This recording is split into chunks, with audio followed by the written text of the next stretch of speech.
As somebody who's planning on campaigning for the next couple of years in the Central Valley, this has been definitely enlightening. My main question, I suppose, is centered around the individual donors and party question. Yeah. What evidence is there to show that a conglomerate of individual donors with contrasting partisan policy positions is necessarily worse than a PAC that has a very strong partisan leaning? Because my initial thoughts when I heard this presentation were, while small donors may likely have stronger political convictions and have combined contribution power, I would think in aggregate, at least across the state of California, they would sort of average out to be politically neutral as opposed to certain PACs. I may be playing devil's advocate here, but I want to know if like a conglomerate, a combination of small donors is equal to like a partisan leaning PAC, even though that's contrary to the evidence you presented. So I want to, so thanks for that question. So, and I want to kind of differentiate a couple of things. So there are party PACs, which are kind of the central, you could say, whether it's the centralized state party or the centralized national party. So, you know, the evidence suggests parties want to win and retain power.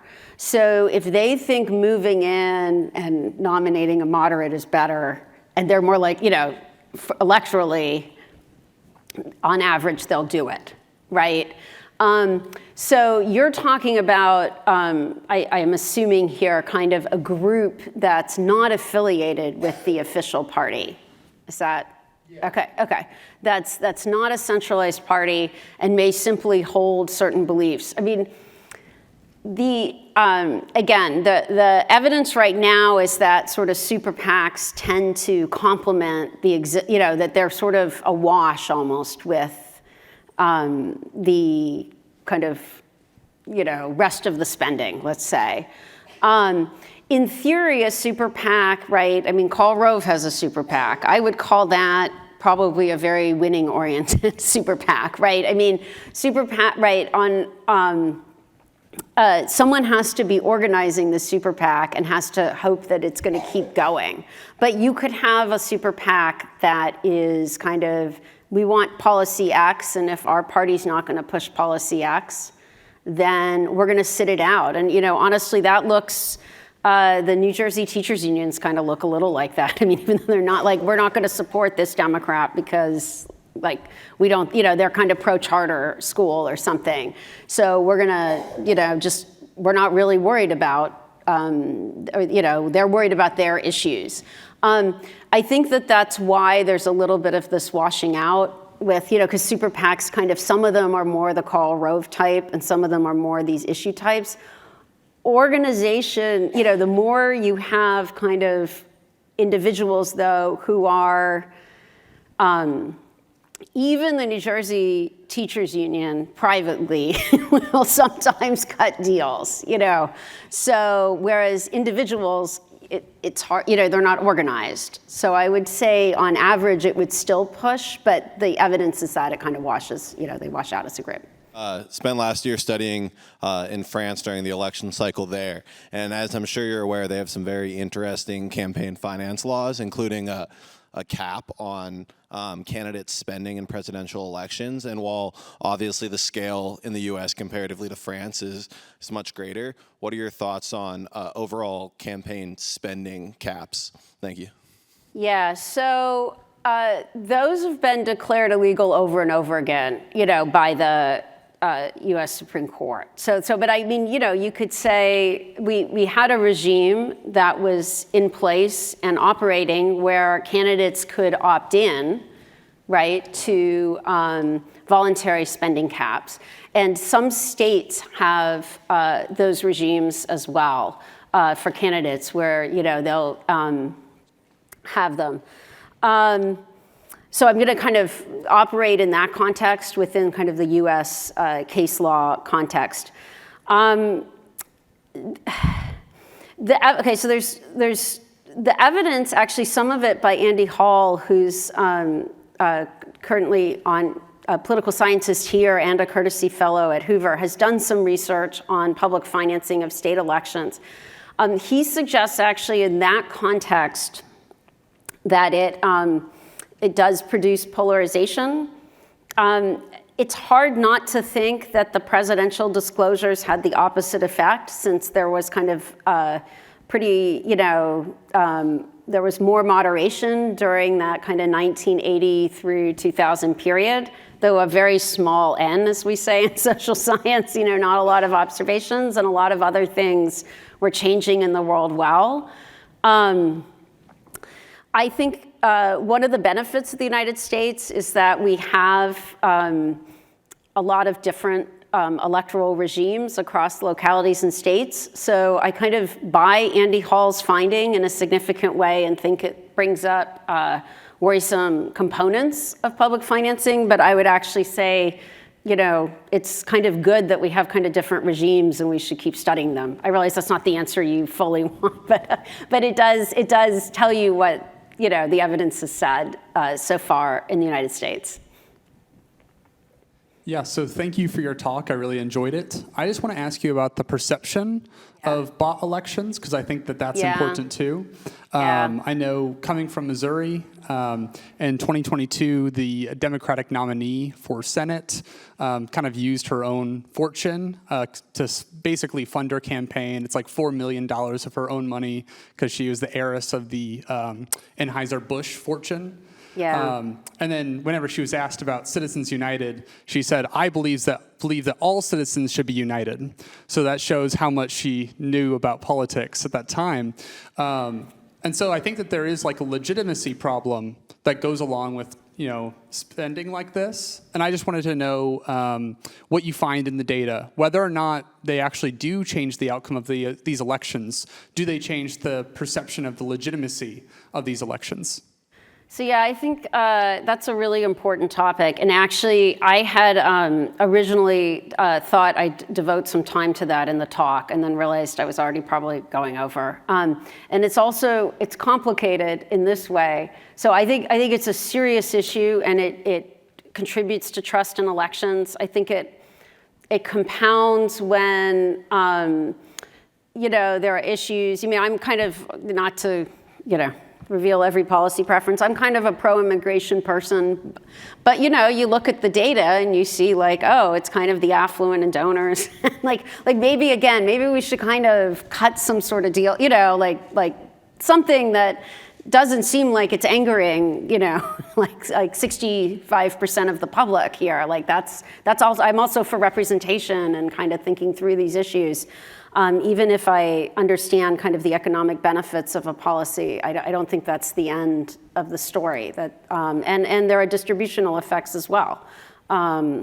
So that's, and I think these trust issues are big, and they're big on some of these policies that are out of step, and they're big when people believe that elections are being bought. In the end, I think one of the reasons I kind of ended up focusing on what's the evidence that the money really matters is that I think there's a lot of misperception, and that part of our, we should both be concerned about it, and that would be one of the reasons, for instance, on some of the policies that individuals would say, I'm concerned about the perception of corruption, and that in and of itself is enough to warrant this policy. And then again, we do want to be getting the kind of correct information out there. I will note that in it was either 2015 or 16, it was before Trump had the nomination, so I'm just trying to, certainly officially had it. There were some polls, and it was before he was kind of clearly the nominee, I should note, about perceptions of sort of, does the government represent people like me? And is it largely a corrupt government? And they were just shocking. And these were, this was not some sort of shady polling operation. They were off the charts. And so I think that, I don't think campaign finance is the only factor in that, right? But I think there are other factors as well. And so I think those are important issues, and I do think part of our job here, whether, at Hoover, on campus, as people who know better on some of it, I'm not saying there's, but on what some misperceptions are, to get those facts out there. Good afternoon. My question is, how do nonpartisan campaigns compare to partisan ones in terms of fundraising and donor impact on outcomes? Yeah, that's a personal favorite topic of mine. I've actually written on kind of nonpartisan judicial campaigns where actually these concerns about funding are, if anything, even higher, right? So some of you, maybe all of you know that in the US, we have this unusual institution that in many states, judges are elected, and many of the state Supreme Court officials, and many of them are elected with nonpartisan elections. There's also states like Nebraska that have kind of nonpartisan, there we go, shout out for Nebraska nonpartisan legislative elections. So the evidence on that is that money in campaigns matters more in nonpartisan races. Because there's kind of less of a party queue that voters can base their vote on. So, that's on the kind of money mattering issue, it tends to cut in that direction, right? There are other, particularly in the legislative realm, right, there are other arguable benefits that people think overweigh that. In terms of the ways in which legislatures, operate internally.